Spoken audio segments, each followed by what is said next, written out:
মধ্যপ্রাচ্যের আকাশে এখন আগুনের গন্ধ, ক্ষেপণাস্ত্রের শব্দে ঘুম ভাঙছে তেল আবিবের, সাইরান থামছে না জেরুজালেমে। ঠিক এই উত্তাল সময়ে একটা খবর এসেছে এবং সব হিসেব উলটপালট করে দিয়েছে।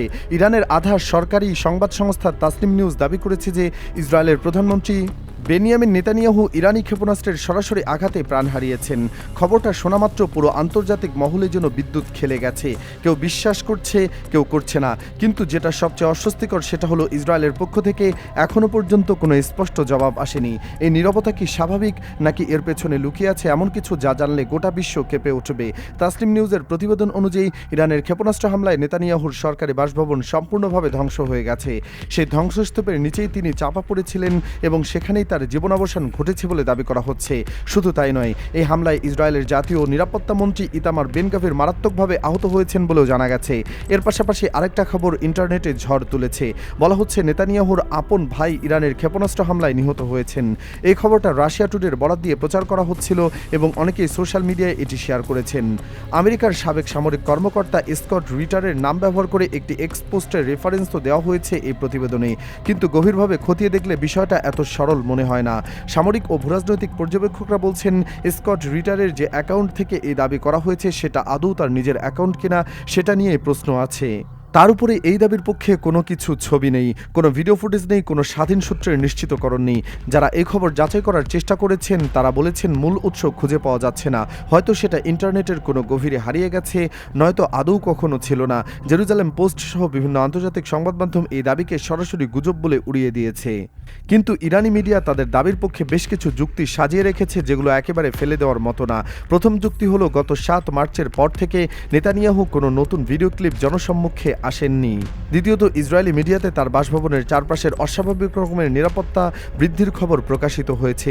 তৃতীয়ত, ফরাসি প্রেসিডেন্ট ইমানুয়েল ম্যাক্রোর সাথে নেতানিয়াহুর একটি ফোন আলাপের রেকর্ড নিয়ে রহস্যজনক অস্পষ্টতা তৈরি হয়েছে। এই তিনটা বিষয় মিলিয়ে ইরানি সংবাদ মাধ্যম একটা ন্যারেটিভ তৈরি করেছে যেটা অনেককেই ভাবিয়ে তুলেছে। তবে একটা কথা মনে রাখা দরকার, ইরানি সংবাদ মাধ্যমে নেতানিয়াহুর মৃত্যুর খবর প্রচার করা এটাই প্রথমবার নয়। এই যুদ্ধ শুরু হওয়ার পর 2 মার্চেও একবার ঠিক এরকমই খবর ছড়িয়েছিল। তখনও বলা হয়েছিল নেতানিয়াহুর দপ্তর ধ্বংস হয়ে গেছে এবং তিনি মারা গেছেন। পরে চীনা সংবাদ সংস্থা সিনহুয়ার একাধিক নিরপেক্ষ সূত্র সেই তথ্যকে সম্পূর্ণ মিথ্যা প্রমাণ করেছিল।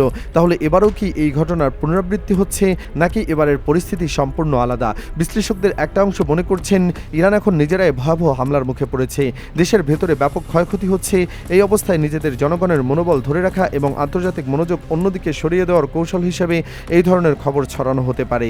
তথ্যযুদ্ধ বলে একটা ব্যাপার আছে এবং অত্যাধুনিক যুদ্ধ একটা ক্ষেপণাস্ত্রের চেয়ে অনেক বেশি শক্তিশালী। ইসরায়েলি প্রধানমন্ত্রীর দপ্তর থেকে এই মুহূর্তে কোনো আনুষ্ঠানিক বিবৃতি দেওয়া হয়নি। তবে গত 7 মাসে তিনি বীর সেভা এলাকায় আহতদের দেখতে গিয়েছিলেন। এমন তথ্যের ভিত্তিতে অনেকে ধারণা করছেন তিনি বেঁচে আছেন এবং সুস্থ আছেন।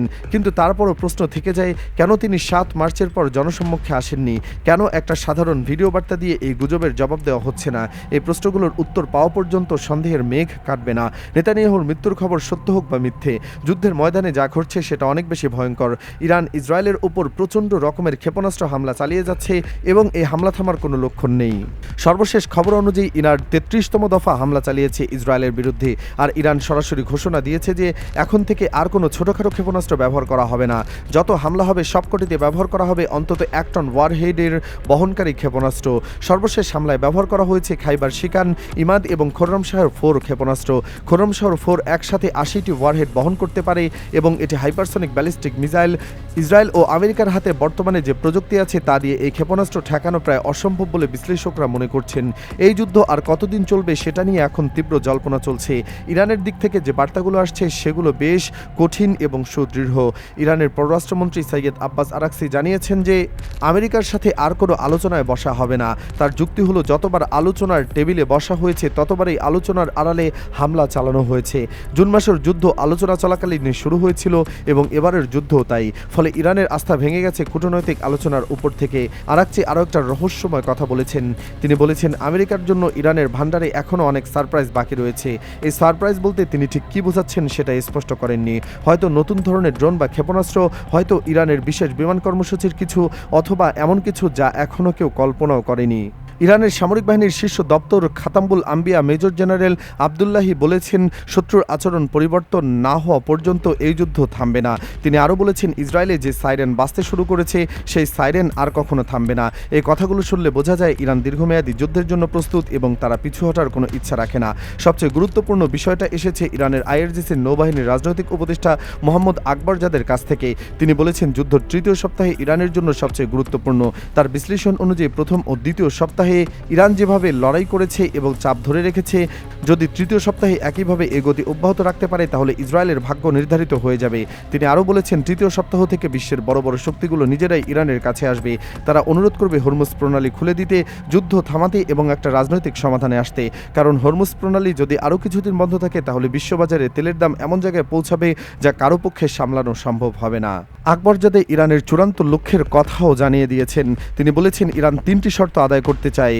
প্রথম শর্ত হলো মধ্যপ্রাচ্য থেকে আমেরিকার সকল সামরিক ঘাঁটি গুটিয়ে নিতে হবে। দ্বিতীয় শর্ত হলো স্বাধীন ফিলিস্তিনি রাষ্ট্র প্রতিষ্ঠায় লিখিত এবং কংক্রিট চুক্তি করতে হবে। তৃতীয় শর্ত হলো ইসরায়েলের ভবিষ্যৎ অবস্থান কী হবে সেটা পরিষ্কার নির্ধারণ করতে হবে। এই 3 শর্ত পূরণ হলেই কেবল ইরান যুদ্ধবিরতির কথা ভাববে বলে তিনি ইঙ্গিত দিয়েছেন। এদিকে ইরানের অভ্যন্তরীণ রাজনীতিতেও বড় পরিবর্তন এসেছে। ইরানের নতুন সর্বোচ্চ নেতা নির্বাচিত হয়েছেন মোস্তফা হোসেন খামিনি। তার প্রতি দেশের সর্বস্তরের জনগণ ও রাজনৈতিক নেতৃত্বে এক বাক্যে সমর্থন দিয়েছে। সারা দেশে তার সমর্থন মিছিল বের হয়েছে। রাশিয়ার প্রেসিডেন্ট ভ্লাদিমির পুতিন তাকে অভিনন্দন জানিয়েছেন। চীনের প্রেসিডেন্ট শি জিনপিং সমর্থন ব্যক্ত করেছেন। বিশ্বের বহু দেশ থেকে সমর্থনের বার্তা এসেছে। আমেরিকা যা চেয়েছিল, অর্থাৎ ইরানের অভ্যন্তরে বিভাজন তৈরি করা, ঠিক তার উল্টোটা ঘটেছে। ইরানের জনগণ এক হয়েছে নেতৃত্বের পেছনে এবং এটা তাদের এক বিশাল মনোবল।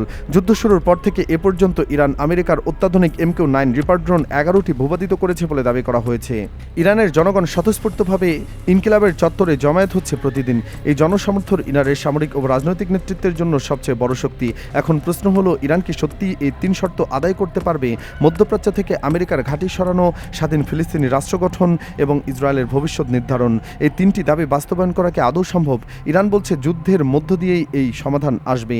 তারা বিশ্বাস করে কখনো কখনো যুদ্ধের ভেতর দিয়ে শান্তি পথ তৈরি করে। ইতিহাস বলে এটা অসম্ভব না, তবে এর মূল্য অনেক বেশি হয়।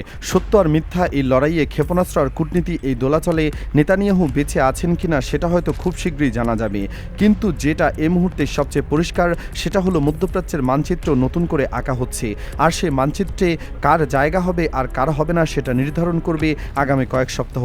তৃতীয় সপ্তাহের দিকে এখন সবার চোখ, ইরানের চোখেও, আমেরিকার চোখেও আর গোটা বিশ্বের চোখেও।